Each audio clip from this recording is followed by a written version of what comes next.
बिस्मिल्लाहिर्रहमानिर्रहीम। हाज़िर मोहतरम, खुतबा मुख्तसर, क्योंकि ज़ौक़ महफ़िल नात में नातें सुनने का होता है तो हुजूर की शान का ये ज़िक्र के बयान का एक और अंदाज़ लहन के साथ जो है तो जहन उस तरफ बना होता है। उसके दरमियान में ये तकरीर ज़्यादा तुसा सरै की जिमें आदे से ना चस नहीं करें दी, तो मैं बस ऐसे 10 मिनट की हाज़री है जी। बिल्कुल ठीक है जी, मैं तोरा हुक्म थी है। नहीं तोरा हुक्म थी दे।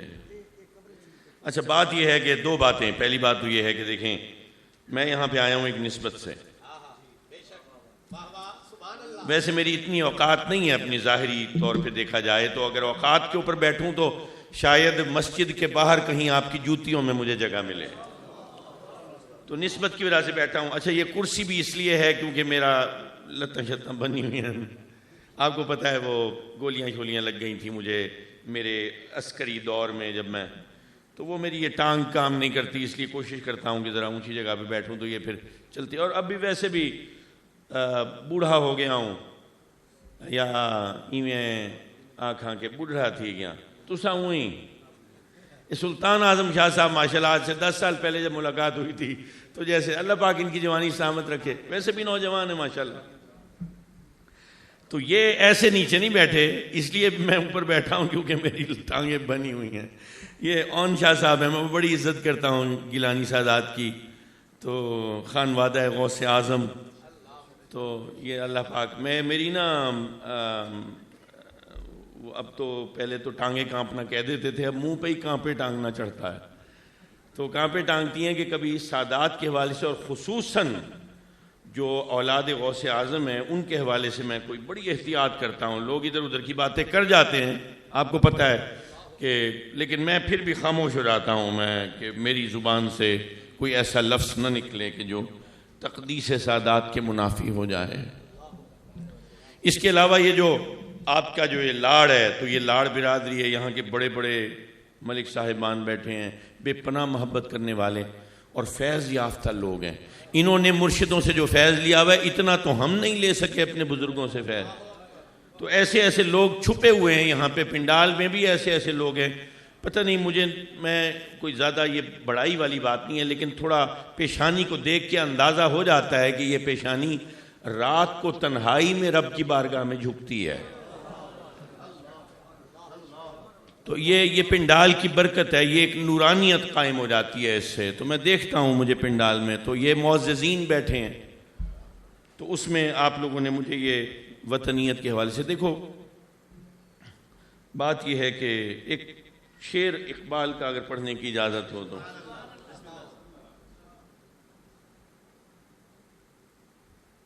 वो है कि जो मैं सर बसजदा हुआ कभी, जो मैं सर बसजदा हुआ कभी तो ज़मीं से आने लगी सदा, तेरा दिल तो है सनम आशना, तुझे क्या मिलेगा नमाज में। इसलिए कहता हूं कि कभी है हकीकत मुंतजर, मुंतजिर नहीं, जिसका इंतजार किया जा रहा हो, मुंतजर। कभी है हकीकत मुंतजर, नजर आ लिबास मजाज में, मन रानी फकत राल। कभी है हकीकत मुंतजर, नजर आ लिबास मजाज में, कि हजारों सजदे तड़प रहे हैं मेरी जबीने नियाज में।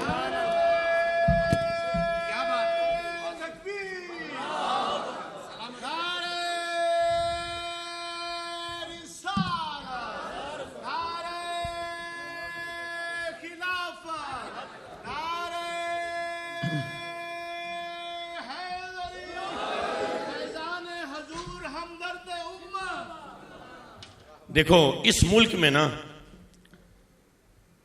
गुर्बत भी है, इस गुर्बत की वजह से जुल्म भी है, अदम मसावात भी है, गरीब कुछ पॉलिसियां भी हैं।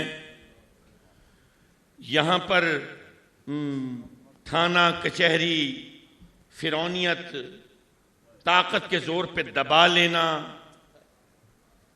बेशुमार इनइक्वालिटीज, इनजस्टिसेस, अदालती निजाम ठीक नहीं है। ताकतवर जो है वो अपनी ताकत के बलबूते पे कुछ भी कर जाता है। सब कुछ होने के बावजूद भी इस मट्टी से प्यार क्यों है? उसकी वजह यह नहीं है कि सिर्फ ये वतन है हमारा, उसकी वजह यह है कि मेरे नबी की बशारत है। हम तो इस मट्टी से भी नबी की निस्बत से मोहब्बत करते हैं। क्यों? ये महज इत्तेफाक है कि इसका नाम पाकिस्तान है, एक है मदीना तैयबा। मदीना तैयबा का मतलब पाक जमीन, मदीना कहते हैं शहर को, जमीन को, तैयबा मतलब पाक, पाक जमीन। और ये पाकिस्तान, ये कितना 1350 साल के बाद ये बने, और इसका नाम भी ऐन मदीना तैयबा के मुंतबिक मवाफिक, उसका तर्जुमा वो मदीना तैयबा, ये पाकिस्तान, मतलब दोनों का है। क्यों? क्योंकि मेरा नबी मशरिक की तरफ रुख कर करके बता रहा है अपने सहाबा को कि यहां से वो लश्कर उठेगा जो हिफाजत करेगा। वो सरजमीन खुरासान का जिक्र आता है। अरे मैं नहीं कहता, उलमा कहते हैं ये वो जमीन है। गज़वतुल हिंद की सारे इशारे, सारी रिवायतें उठा के देख लो, तुम्हें पता चलेगा ये सरजमीन पाकिस्तान है। और देखो, जब से ये पैदा हुआ है, जब से मार्ज़ वजूद में आया है, इसके खिलाफ साजिशें चल रही हैं। इसका हक नहीं दिया हिंदुस्तान ने, अरबों रुपया हड़प कर गए। आज भी आलमी अदालतों में केस है, आपको नहीं पता।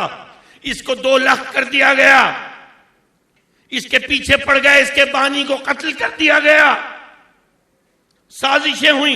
इसके पहले वजीर आजम के सीने में गोली मार दी गई। इसके हवाले से सब साजिशें। गर्म पानियों के चक्कर में रूस ने हमला कर दिया, अमेरिका का इंटरेस्ट इसमें बन गया। क्या यह महज इत्तेफाक है? देखो, 2 लाख होने के बावजूद भी यह आज अपनी हकीकत पर कायम है कि नहीं है? मुसलमानों, मकरूज हो गया, बच्चा बच्चा कर्जे के अंदर जकड़ गया, लेकिन अल्लाह ने इसको एटमी ताकत बना दिया। और सिर्फ एटमी ताकत नहीं, वाहिद इस्लाम ही एटमी ताकत बन गया। क्या यह महज इत्तेफाक है? नारे तकबीर, नारे रिसालत, नारे खिलाफत, नारे हैदरी, नारे गौसिया। पाकिस्तान का मतलब क्या? पाकिस्तान का मतलब क्या? पाकिस्तान का मतलब क्या? मुसलमानों सुनो, पाकिस्तानियों जान कर जियो। देखो देखो, ये इत्तेफाक नहीं है कि तुम्हारे मुल्क की गवादर की बंदरगाह पूरी दुनिया में तीसरी सबसे बड़ी कुदरती बंदरगाह बन गई। ये इत्तेफाक से हो गया। तुम्हारे इस छोटे से मुल्क में जो तकरीबन, जिसका जो हुदूद अरबा है, जो इसका खित्ता है, ये तकरीबन 17 गुना हिंदुस्तान से छोटा है, उसके बावजूद भी बार बार धूल चटाता है। 3rd जनरेशन का तुम्हारा तैयारा F-16 उनके 5th जनरेशन के राफेल को मार गिराता है। वो झूठ बोलते हैं, उनका झूठ एक्सपोज हो जाता है। ये क्या महज इत्तेफाक है? ये कॉपर रिजर्व्स निकले हैं दुनिया में 5वें बड़े तांबे के जखायर तुम्हारी जमीन के नीचे। ये महज इत्तेफाक है? अरे कहते हैं ना, जहां बेरी होती है वहीं पे पत्थर आते हैं। तुम्हारे मुल्क के खिलाफ साजिशें ही इतनी होती हैं कि ये खित्ता पूरी दुनिया के अंदर सबसे ज्यादा अहमियत इख्तियार कर चुका है। लोगों, तमाम सी रूट्स यहां से गुजरते हैं। हिंदुस्तान को ये मार्के हक के बाद सबसे बड़ा नुकसान यह है कि उसके जहाज हमारी फजाओं के ऊपर से नहीं गुजर सकते। अब उसको रूट मारना पड़ता है लंबा लंबा। बहीरा अरब के अंदर आपकी जो सरहदें हैं उसके अंदर भारत दाखिल नहीं हो सकता। तुम्हारी नेवी खड़ी है, उसको लंबे रूट के ऊपर जाना पड़ता है। उसको इकोनॉमिक मुआशी धचका लग रहा है। अब वो सोच रहा है किसी तरीके से हालात नॉर्मलाइज कर लिए जाए। लोगों, पाकिस्तान की अहमियत यह है कि अफगानिस्तान लैंडलॉक कंट्री है, उसको चाहिए पानी पाकिस्तान का। पानी क्यों? क्योंकि सबसे सस्ता रास्ता है अशियाए जरूरत को पहुंचाने का। एक है ना बाय एयर है, बाय ट्रेन है, ये रोड एंड बेल्ट इनिशिएटिव्स हैं। अगर आप कंटेम्प्रेरी साइंसेस को, डिप्लोमेटिक साइंसेस को पढ़ेंगे तो आपको पता चलेगा रोड एंड बेल्ट इनिशिएटिव क्या है और दीगर चीजें हैं। ये पूरी सेंट्रल एशियन रियासतें जो हैं तुम्हारे पाकिस्तान के पानियों पे, या ईरान की चाह बहार है उसके ऊपर। अब ईरान का मामला अलग हो गया, गवादर नेचुरल बंदरगाह है। ये गवादर के खिलाफ, बलूचिस्तान के खिलाफ साजिशें क्यों? इसकी वजह से, मिनरल रिच होने की वजह से। मुसलमानों, जहां बेरी होती है पत्थर वहीं पे आते हैं। अमेरिका तुम्हारा दुश्मन, इसराइल तुम्हारा दुश्मन, ऑस्ट्रेलिया तुम्हारा दुश्मन, नेटो के तमाम कंट्रीज तुम्हारे दुश्मन, भारत अजली दुश्मन। ये सारे दुश्मन होने के बावजूद छोटा सा मखरूज मुल्क अपनी जगह पे सालिम खड़ा है कि नहीं खड़ा? ये महज इत्तेफाक है। लोगों, दुनिया के तीसरे बड़े नमक के जखायर तुम्हारी खेवड़ा की कानों से निकले हैं। आप किसी मुल्क में चले जाएं, नमक महंगा है। हमारे यहां नमक सस्ता है, नमक हराम बड़ा महंगा है। बड़ा सस्ता नमक है। ये कोयले के जखायर देख लो, अब तेल दरियाफ्त हो गया है। रेकोडिक सोने की कानें निकल आई हैं, अब उसके ऊपर मामला चल रहे हैं। इस मुल्क के अंदर पहाड़ भी हैं, फलक शगाफ। आपको पता है दुनिया की बुलंद तरीन चोटियों में से, पहली 50 बुलंद तरीन चोटियों में से 14 बुलंद तरीन चोटियां पाकिस्तान में हैं। 14 बुलंद तरीन चोटियां, नांगा पर्वत से लेकर केटू तक 14 बुलंद तरीन। 3 बुलंद तरीन पहाड़ी सिलसिले, कोहे हिंदूकश, कोहे कीरथार और कोहे हिमालय। ये तीनों पहाड़ी सिलसिले आके जो जमा हो रहे हैं, जो इनका मरकज का पॉइंट है वो पाकिस्तान में है। ये महज इत्तेफाक है। सहरा यहां पे है, चोलिस्तान का भी है और थर का भी रेगिस्तान यहां पे है। यहां पर खेत खलियान भी हैं, यहां पे पोटोहार भी है, यहां पर रेगिस्तान भी है, यहां पर ये आपका डेल्टाई इलाका भी है, यहां पे क्रीक भी है, वो जो कटी फटी जमीन होती है समंदर के साथ। यहां पे हर किस्म की जमीन है, हर किस्म का मौसम है। यहां पे हर फल लगता है, हर फूल लगता है। मैं अफ्रीका के एक मुल्क में गया, ये वेस्टर्न कोस्ट के ऊपर, ये अटलांटिक ओशन के साथ साथ अफ्रीका के काफी सारे ममालिक हैं। वहां मुल्कों में आपको पता है 2 मौसम होते हैं। हम आपको कहते हैं ना यार हमारे मुल्क में 4 मौसम होते हैं, आप कहते हैं यार 4 ही होते हैं ना मौसम। पाकिस्तानियों को पता ही नहीं है। पाकिस्तानियों, दुनिया के ममालिक में 4 मौसम नहीं होते। वहां पे 2 मौसम होते थे। एक मौसम का नाम था रेनी सीजन, जिसको कहते हैं बारिशों का। एक मौसम होता था, उसको कहते थे ड्राई सीजन। लाइबेरिया की बात कर रहा हूं, कॉन्गो की बात कर रहा हूं। आप ये लाइबेरिया कॉन्गो वाली बेल्ट का आप स्टडी कर लें। 2 मौसम, एक रेनी सीजन, एक ड्राई सीजन, यानी एक बारिशों का मौसम, एक खुश्क मौसम। बारिशों के मौसम में क्या होता है? बारिशों के मौसम में होता है हर 3-4 घंटे के बाद बारिश हो जाती है, और जो खुश्क मौसम जिसको कहते हैं वो हर 3-4 दिन के बाद बारिश हो जाती है। और आपके मुल्क में सिर्फ 4 मौसम नहीं है। अगर गौर करोगे तो हर महीने का अलग रंग है, हर महीने की अलग खुशबू है, हर महीने का अलग रंग का आसमान है, हर महीने की अलग फसल है, अलग फूल है, हर महीने की अलग सांद है, खुशबू है। मुसलमानों, ये आम खित्ता नहीं है। ये जरखेज हो तो ऐसा जरखेज कि कुछ बीज दो, जरा नम हो तो ये मिट्टी बड़ी जरखेज है साथी। अरे ऐसा क्यों है? क्योंकि मेरे नबी का चेहरा नूर मशरिक की तरफ घूमा हुआ है। ये ऐसे नहीं आया। बनाने वाले कौन? अरे अब तो तारीख गड़बड़ हो रही है। अभी तो बस एक पैराग्राफ के अंदर पीर जमात अली शाह साहब का नाम ले लिया जाता है, पीर उस्मान की शरीफ का नाम ले लिया जाता है, पीर पगारा का नाम ले लिया जाता है, और अपने अपने अकाबिरीन को बढ़ा चढ़ा के तुम्हारी तारीख के अंदर शामिल कर दिया गया। हकीकत यह है कि तमाम पीरान उज़ाम ने, मशाइख किराम ने मिल के यह मुल्क बनाया था, और जो मशाइख इज़ाम के खिलाफ थे और उनकी औलादें आज हैं, ये वो लोग हैं जो मुखालिफत करते थे। नारे तकबीर। इसीलिए कहते हैं औलिया का है फैजान, औलिया का है फैजान। पाकिस्तान पाकिस्तान। क्यों? क्योंकि उन औलिया ने देखा था कि मेरे नबी का रुख अनवर मशरिक की तरफ घूमा हुआ है। मुसलमानों, ये मामूली बातें नहीं हैं। मुसलमानों, आज मायूस नहीं होना इस नौजवान ने। आज कुछ सियासी हालात ऐसे होते हैं, कुछ मुआशी हालात ऐसे होते हैं, बंदा जाता है कमाने के लिए, वापस आता है जेब में खोटे सिक्के होते हैं, तो क्या हुआ? मुसलमानों, याद करो वो स्ट्रगल नबी की मदीना तैयबा के हुसूल में। ये मदीना तैयबा भी वो मुश्किलों से बनी थी, वो भी भूख की कहानियां सुनाती है, वो नबी के शिकम पर 2 पत्थरों की कहानियां सुनाती है। मुझे ईमान से बताओ पाकिस्तान में रहने वाले, अब तुम्हारी मुमासलत कर रहा हूं मदीना तैयबा से और पाकिस्तान से, मानवी एतबार से, अब जाहिरी एतबार से देखो, मुझे बताओ तुम में से आज तक कभी किसी ने या तुम्हारे घर में किसी ने पेट पर भूख को रोकने के लिए, मारने के लिए कभी पत्थर बांधा है? नहीं बांधा। मुसलमानों, ये भूख का इम्तिहान तुम्हारे ऊपर आ जा रहा है, परेशान नहीं होना।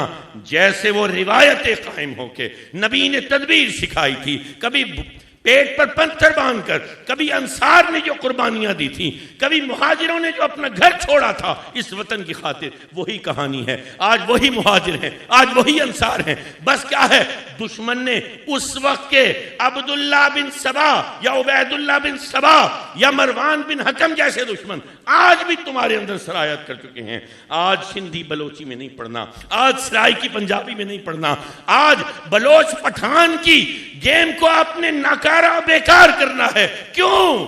क्योंकि मेरे नबी का चेहरा मशरिक की तरफ उठा हुआ है।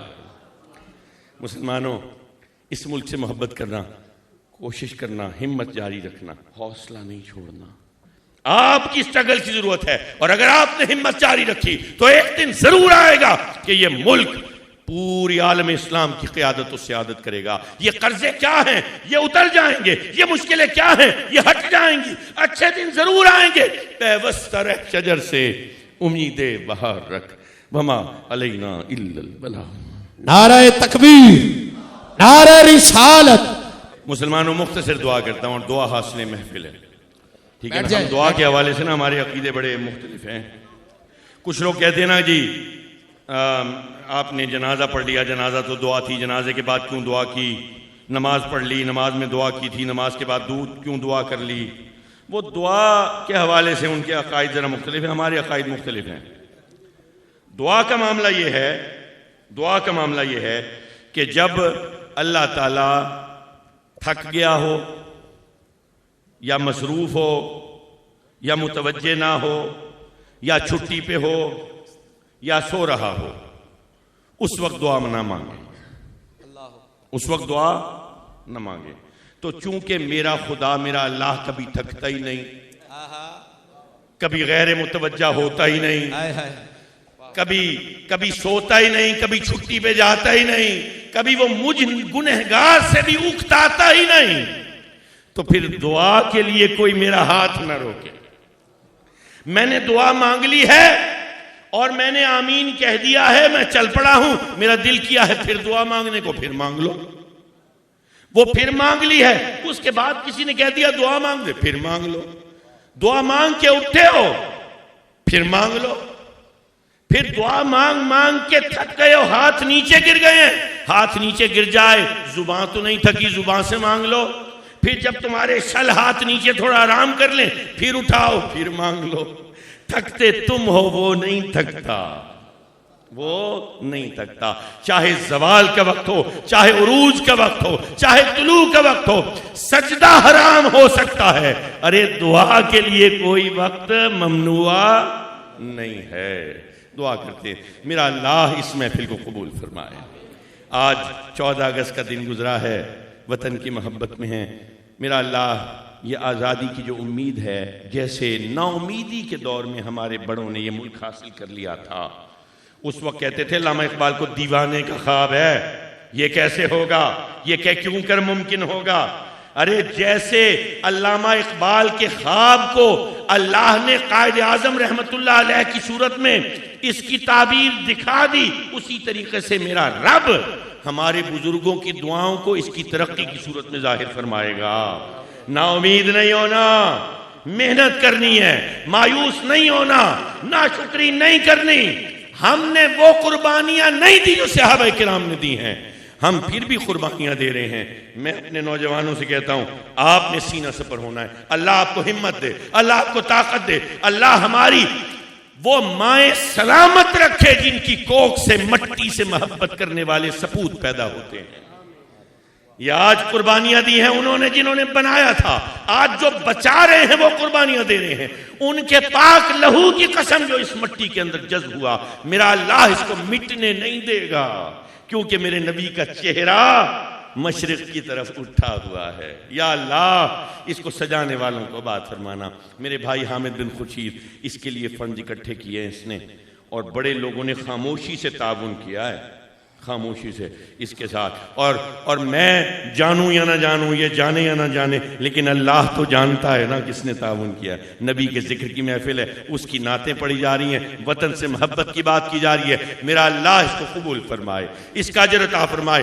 आपको तशरीफ आवरी का, समातों का, नारे लगाने का और इनकाद करने वालों को इस सारी बज़्म को सजाने का अल्लाह सब मेहमान आने गिरामी की खैर फरमाए। जो खुश लहान नात खां तशरीफ लाए, अल्लाह उनके लहन में बरकतें अता फरमाए। अल्लाह उनकी नस्लों को नबी के मदह सराओं के अंदर शुमार फरमाए, ये रिवायतें जारी फरमाए। अंजुमन फिदाए दरे रसूल, ये बड़ी गदाए दरे रसूल, एक ही बात है, गदाए दरे। वैसे गदा तो हम भी हैं, लेकिन ये फिदाए दरे रसूल भी हैं और गदाए दरे रसूल भी हैं। मेरा अल्लाह इनको सलामत रखे इस अंजुमन को, और इससे जो खुशबू फूट रही है ना हुजूर की मोहब्बत की, मेरा अल्लाह इस खुशबू से आपके पूरे लाड़ को मुअत्तर कर दे, मुताहर फरमा दे। या अल्लाह मेरी इन दुआओं को नबी के सदक़े में, उनकी पाकाल के सदक़े में कबूल फरमा ले, और मेरे कश्मीर और फ़लस्तीन को न भूलें दुआओं में। तो जो भी आता है वो ज़रूर उनका तज़किरा करे। भूख भी है, प्यास भी है, जुल्म भी है, और ये जुल्म जब बढ़ जाता है, तारीकी जब बढ़ जाती है, पेश खैमा होती है, हाँ अब सुबह का सितारा नज़र आने के करीब है। तो अब आप देखो, कभी ऑस्ट्रेलिया है जो फ़लस्तीन की रियासत को तस्लीम कर रहा है, तो अब फ़लस्तीन की रियासत चाहे कटी फटी छोटी सी मार्ज़ वजूद में आने वाली है। अब वो टू स्टेट की सोल्यूशन की तरफ जा रहे हैं, गो कि मैं टू स्टेट सोल्यूशन के हक में नहीं हूं, लेकिन बहरहाल कम अज कम वो एक रियासत ऐसी तो होगी जहां पर जुल्म कम हो जाएगा। हम इंशाल्लाह कोशिश करके बाकी हिस्सा भी अपना सहून के नापाक कदमों से पाक करवा लेंगे। एक दफ़ा पाकिस्तान को मजबूत तो हो लेने दो। या अल्लाह मराकिश व कश्मीर की खैर फरमा, फ़लस्तीन व अफ़गानिस्तान की खैर फरमा, मेरे मौला इराक़ और ईरान की खैर फरमा, मशरिक़ की खैर फरमा, मगरिब की खैर फरमा, इसमें बसने वाले मुसलमानों की खैर फरमा, मौला शुमाल व जुनूब की खैर फरमा, अपने दीन का बोलबाला फरमा, नबी की मोहब्बत की सरशारी अता फरमा। आमीन आमीन आमीन बिहुर्मत सय्यदिल मुरसलीन खातिमिन नबिय्यीन रहमतुल लिल आलमीन ला इलाहा इल्लल्लाह मुहम्मद रसूलुल्लाह। माशाअल्लाह। तमाम दोस्त